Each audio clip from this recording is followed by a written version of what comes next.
আমরা এখন দেখব ভগ্নাংশের ভাগ। ধর 8-এর 7 অংশ কে ভাগ করব আমরা 3-এর 2 অংশ দিয়ে। তাহলে এটা ভাগ করতে হলে আমাদের যে কাজটা করতে হবে,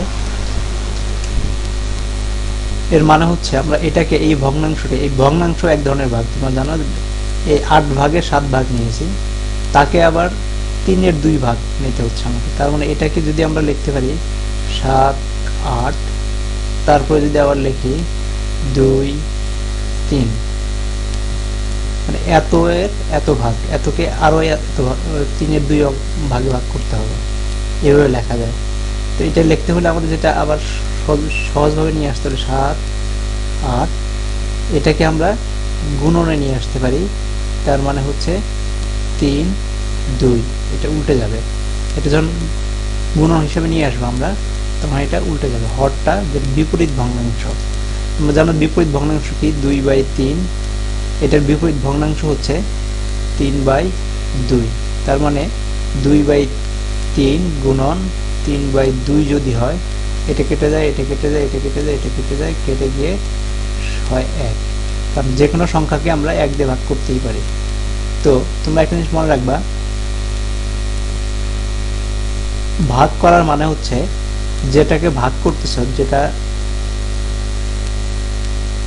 ভাগ করা হবে, আর যেটা দিয়ে ভাগ করা হবে সেটাকে উল্টে দিলে, মানে বিপরীত ভগ্নাংশ দিয়ে এটাকে গুণন করলেই হয়ে যাবে। যেমন আমরা একটা অঙ্ক করি,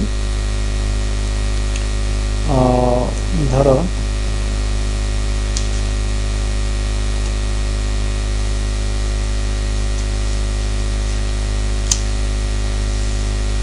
আমাদের যে অঙ্কটা আমরা এখন করব, তাহলে আমরা একটা মিশ্র অঙ্ক করি, বোর্ড খালি করে দিই।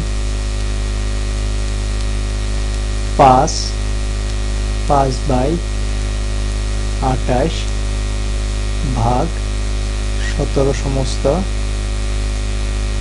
7/6।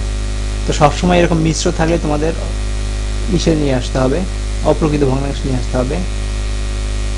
তাহলে হচ্ছে আমাদের এটা ভাঙলে কি হবে, 28 গুণন 5 যোগ 5 সমান হচ্ছে 40-এর 0 হাতে হলো 4, 5 দুগুণে 10 আর 4 হচ্ছে 14 যোগ 5, তার মানে হচ্ছে 145। এটাই লিখতে পারবো আমরা 145 নিচে 28 ভাগ, এটা হবে 17 গুণন 7 যোগ 6, 7 7 49-এর 9 হাতে হলো 4, 7 থেকে 7 আর 4 হচ্ছে 11 যোগ 6, 5 হাতে হলো 1, 2, 1, তার মানে হচ্ছে 125 নিচে হচ্ছে 7।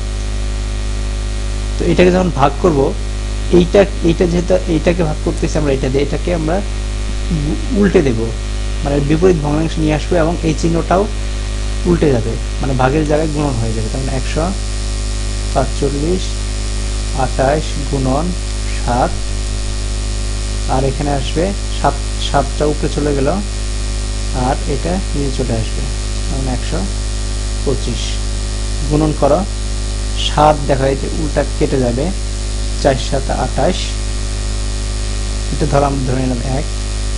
আর 145-এর এটাকে অবশ্যই আমাদের যাবে কত দিয়ে ভাগ যেতে পারে, 5 দিয়ে তো অবশ্যই যাবে। 5 দিয়ে ভাগ গেলে 5 25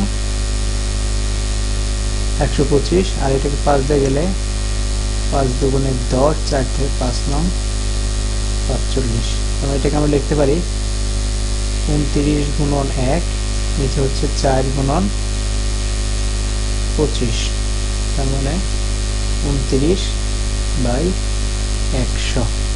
এটা হচ্ছে রেজাল্ট। তো ভাগ মনে থাকবে যে ভাগটা যেটা দিয়ে ভাগ করা হবে সেটাকে উল্টে দিতে হবে, তার বিপরীত ভগ্নাংশ দিয়ে এটা গুণন করতে হবে আগের সংখ্যাটাকে।